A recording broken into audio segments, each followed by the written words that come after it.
Jó, capítulo 4. A reflexão de Elifaz, amigo de Jó. Então Elifaz de Temã tomou a palavra e respondeu ao desabafo de Jó. Se alguém se aventurar a oferecer-te um conselho, ficarias ofendido? Todavia, quem pode conter as palavras? Tu tens ministrado sabedoria a muitos e tens encorajado diversos braços desfalecidos. Tuas palavras têm sustentado os que cambaleavam e tens fortalecido os joelhos vacilantes. Contudo, agora que chegou a tua vez de estar em dificuldade, tu te perturbas e, ao seres provado, te desanimas. Acaso tua confiança não está alicerçada no teu temor a Deus e a tua esperança em teu procedimento irrepreensível? Pensa bem, consegues recordar-te de algum inocente que tenha perecido? Soubeste que justos sofreram destruição? Pelo que eu tenho observado, eis minha experiência. Aqueles que cultivam o pecado e semeiam a impiedade são os mesmos que colhem tudo quanto há de mal. Ora, pelo sopro de Deus são destruídos, pelo vento da sua ira são aniquilados. Os leões podem rugir e rosnar muito alto, mas até mesmo os dentes dos leões mais jovens e fortes se quebram. Os leões mais velhos morrem por falta de presas para mastigar o alimento, e os filhotes da leoa peregrinam sem rumo. Disseram-me uma palavra em segredo, de qual os meus ouvidos perceberam o sussurro. Em meio aos sonhos alarmantes da noite, quando cai sono profundo sobre os seres humanos, temor e tremor se apoderam da minha alma e fizeram estremecer todos os meus ossos. Um espírito como um sopro passou ante meu rosto e eu senti todos os pelos do meu corpo arrepiarem-se imediatamente. Ele parou, mas não consegui identificá-lo. Um vulto se pôs diante dos meus olhos em meio ao silêncio e escutei uma voz suave que me indagava. Pode um ser mortal ser perfeitamente justo diante de Deus? Pode o ser humano se conservar puro em seus caminhos sob o olhar do Criador? Se Deus não deposita confiança em seus próprios servos, percebe-se erro em seus anjos e os julga por insensatez, quanto mais aos que habitam em casas de barro, cuja fundação está no pó e são esmagados mais facilmente que uma traça. Entre o raiar do dia e o pôr do sol são exterminados, perecem para sempre sem que sejam sequer notados. A vida dos seres humanos se acaba como uma tenda que desmancha ao simples arrancar de uma das suas cordas, e morremos sem termos conquistado a sabedoria. Jó, capítulo 5. Elifaz insta Jó a buscar a Deus. Grita para saber se alguém te responde. A qual dos anjos procurarás? Portanto, o ressentimento destrói o insensato e a inveja aniquila o falto da sabedoria. Viu o louco estabelecer raízes, contudo, de repente, toda a sua casa foi amaldiçoada.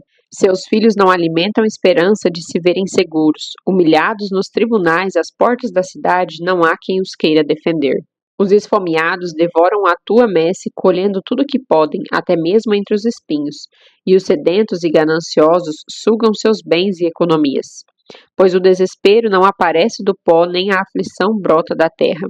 Entretanto, o ser humano nasce para a tribulação, assim como as fagulhas naturalmente voam para cima. Se fosse o meu caso, eu procuraria mais a Deus e lhe entregaria o meu problema. Ele realiza prodígios insondáveis, maravilhas sem conta. Derrama chuva sobre a terra e envia água sobre os campos. Levanta os abatidos e os desanimados, e chorosos são exaltados em segurança. Frustra as intenções dos astutos, de modo que as suas mãos nada possam executar. Apanha os ardilosos na sua própria sabedoria, e o conselho dos perversos logo se demonstra inútil. Densas trevas se abatem sobre eles, em pleno dia. Ao meio-dia, eles perambulam, tateando como se andassem pela escuridão da noite. No entanto, Deus livra o necessitado da espada afiada que esses maldosos possuem na boca, e livra o oprimido das mãos dos arrogantes e poderosos. Assim, pois, há esperança para um indigente. A injustiça cala a própria boca. As bênçãos decorrentes da correção. Bem-aventurado é o ser humano a quem Deus corrige. Jamais desprezes a repreensão de Shaddai, onipotente, pois é ele quem abre a ferida, mas ele mesmo a trata. Ele fere, mas com as suas próprias mãos pode curar. De 6 angústias te livrará, e em 7 tribulações o mal não te molestará. Nos dias de fome e privações ele te livrará de sucumbir e na guerra te salvará do poder da espada da morte. Estarás protegido do açoite da língua e quando a devastação chegar, nada haverás de temer. Zombarás da devastação e da penúria, e não terás receio dos animais selvagens, pois manterás aliança e forte amizade até com as pedras do campo, cujas feras conviverão em paz contigo. Compreenderás que a tua habitação é segura, visitarás o teu rebanho e contarás os teus bens e concluirás que nada há que te falte. Também saberás que os teus filhos e netos, bem como todas as gerações a partir de ti, se multiplicarão como a relva que cobre a terra. Descerás ao descanso em tua sepultura em idade avançada, como um feixe recolhido no tempo certo. Já estivemos analisando tudo isso e comprovamos que é assim que acontece. Agora, pois, escuta e aplica esse conselho em tua vida e para teu próprio bem. Jó, capítulo 6. Jó justifica sua dor e lamentação.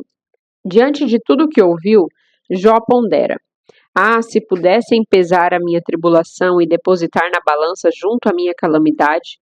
Na verdade, o resultado total seria mais pesado do que a areia dos mares. Por esse motivo, as minhas palavras são veementes.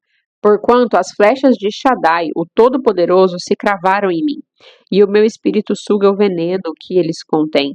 Os terrores de Deus me assediam. Porventura, zurra o asno montês quando tem erva para alimentar-se? Ou muge o boi se tiver forragem? É possível comer sem tempero o que é insípido? Há sabor na clara do ovo sem sal? Eu recuso-me a tocar nisso. Esse tipo de comida sem sabor me causa repugnância. Quem me dera o meu pedido fosse atendido e Deus me desse o que eu anseio. Se Deus se dispusesse a esmagar-me, ora que ele soltasse a mão e me aniquilasse de uma vez. Isso ainda me traria alguma consolação. Eu buscaria a alegria em meio à dor implacável, de jamais ter ido contra as palavras do Santíssimo Yahvé. Que esperanças por manter-se já não tenho mais forças? Não consigo ver o meu futuro. Como agir com paciência? Porventura tenho eu a força das rochas? Acaso a minha carne é de bronze? Haverá poder que venha em meu socorro agora que todos os meus recursos se esvaíram? Um ser humano desesperado deve ser alvo da atenção e da solidariedade de seus amigos, ainda que ele tenha se afastado do temor do Todo-Poderoso. No entanto, os meus irmãos me iludiram como ribeiros passageiros, como riachos que transbordam, quando o degelo os torna turvos, arrastando consigo a neve que os faz encher, mas que cessam de fluir no tempo da seca e no calor desaparecem dos seus próprios leitos. As caravanas se desviam de suas rotas, sobem para lugares desertos e vão de encontro à morte. Buscam águas as caravanas de Temá, contemplam com esperança os mercadores de Shevá, Sabá. Sentem-se envergonhados por terem depositado confiança e ao chegar ali se deparam com a frustração. Para mim, haveis-vos tornado assim. Quanto mais me vedes assustado e com medo, tanto mais ficais apavorados. Porventura já vos pedi, dai-me algo de bom para animar-me, fazei-me uma oferta de vossos bens, ou livrai-me das mãos do adversário, ou ainda, resgatai-me das garras de quem me oprime. Ministrai-me, dai-me o saber, e eu me calarei. Mostrai-me onde cometi erro ou pecado. Então, são poderosas as palavras justas e orientadoras, mas o que quereis demonstrar com vosso argumento? Por acaso vós pretendeis reprovar o meu desabafo e tratar como vento as palavras de um homem desesperado? Serieis capazes de sortear um órfão ou desamparado, ou de tirar proveito de um amigo fragilizado, vendendo-o por uma bagatela? Agora, pois, olhai nos meus olhos, pois certamente não mentirei diante das vossas faces. Mudai de entendimento sobre mim, rogo-vos, não sejais injustos. Sim, mudai, porquanto nada devo e o meu pleito é justo. Há maldade no meu falar? Será que a minha boca perdeu a capacidade de identificar boas e más palavras?